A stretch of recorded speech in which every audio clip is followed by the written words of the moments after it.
Ladies and gentlemen, we're out here at Buttonwillow Raceway in a 2022 Toyota GR86. This is January 28th, 2023 with Speed Ventures. And first time tracking the GR86 with Kumho V730 tires. It was a cold day. I am getting a little bit sideways here and there. And I also have negative 2.3 degrees of camber in the front from some camber bolts. And of course, 17x9 wheels for those Kumho V730 tires, 225 section width all around, square setup. Really transforms the car, not having nearly as much initial understeer on turn-in and mid-corner. Getting a little bit more neutral. Although the car is still very tail-happy, which I enjoy a lot, as you'll see a few times here and there. That was a tight sphincter tone moment, absolutely. This was a very muddy day, so as you can see, to the left and the right of the track, there's a lot of mud, a lot of surfaces that you don't want to get your car stuck in. And there was an S2000 that got stuck in the mud. That was not fun. And if you actually go into the mud sideways, your wheels are really going to hook up, and you're going to roll your car. So we're not going 10 tenths on this track today. We are dialing it back, going 8 or 9 tenths at times, but having plenty of being conservative with our braking zones to make sure we don't overdo it and end up in the mud where bad things would happen. And I wouldn't be able to drive this back home 4 hours all the way back to Vegas. I have driven this track before with my 2013 Scion FRS back in 2020, I believe.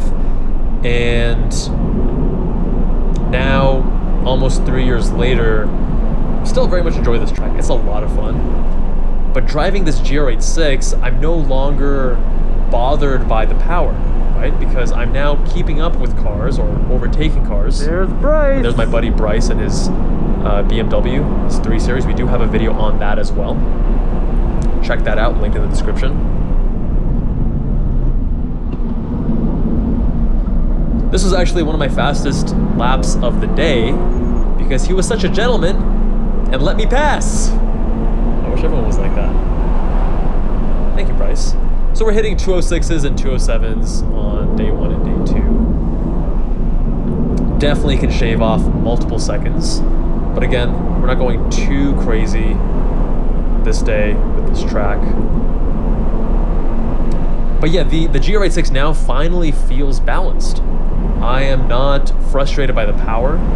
I feel like it is a very well-sorted vehicle. You just add those camber bolts, because without them, you are getting a lot of understeer, which can then give way to oversteer, and it's just a little bit frustrating. So having those camber bolts, very cheap, very affordable mod, less than $100, that has really transformed the character, and I recommend everyone do that who does track.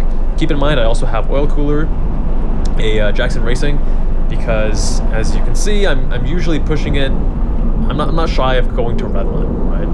And the video quality is, I can't quite tell what my oil temps are, but usually I'm hitting 220s, 230s on a cooler day, and on a hotter day, I'm hitting the 240s.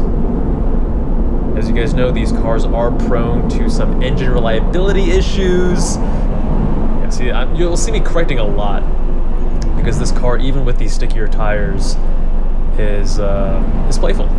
It's still very, very playful. And even on street, you know, I'm having fun kicking the tail out, even with these Kumho V730 200 tread wear tires. But yeah, because the engine issues with this car, I am very careful about maintenance. I always do oil changes after 3 days or fewer track days.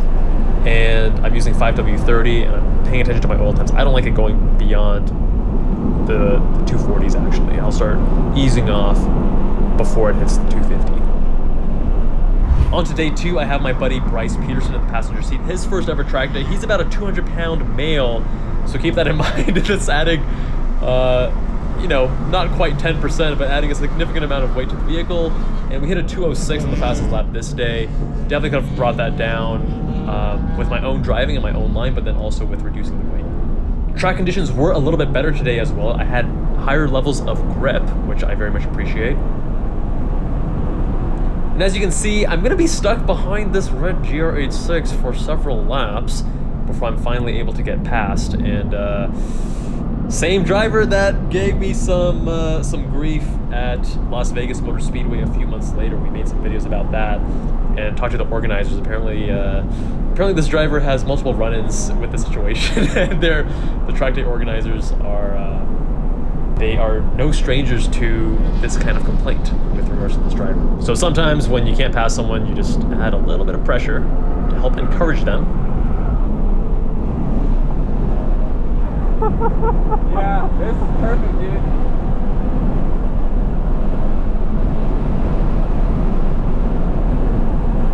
You can't handle the pressure.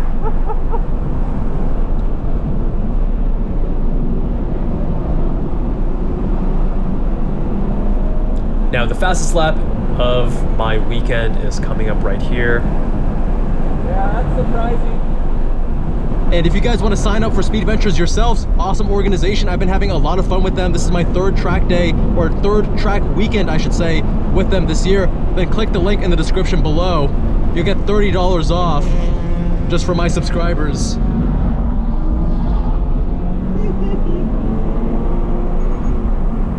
Had to really work for that overtake. Now keep in mind, I'm being quite conservative with these braking zones.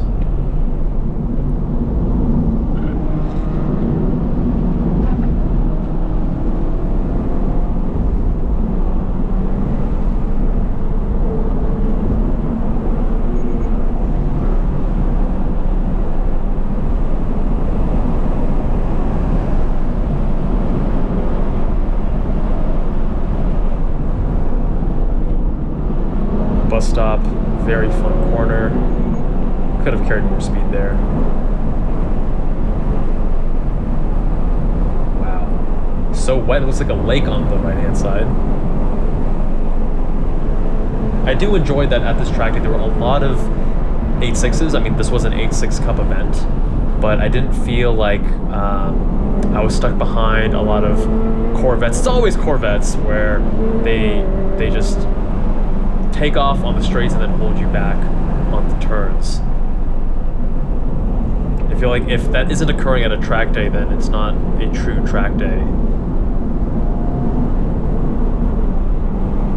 I do want to get some telemetry so I can better improve my own, you know, I can better analyze my driving and then accelerate that improvement.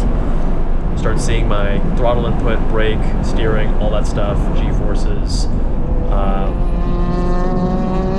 We're gonna get in the AIM Solo 2 DL, but I heard that you need to, mapping it for the GR86 is not as straightforward, so if you guys do have experience with that, please let me know with a comment down below.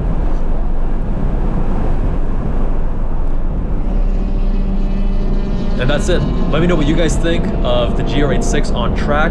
Of course, the reliability issues with the engine is something that we have discussed. I'm actually discussing that with Fenton Sun from the Zygreen channel, as well as, getting some sideways action there. Oopsies!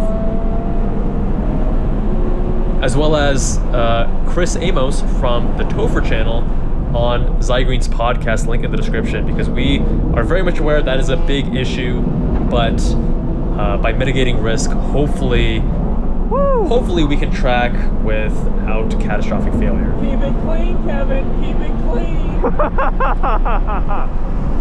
My buddy trolling me because it's his first track day. I keep telling him, keep it clean, be conservative, slowly ramp up your efforts, don't go in too hot.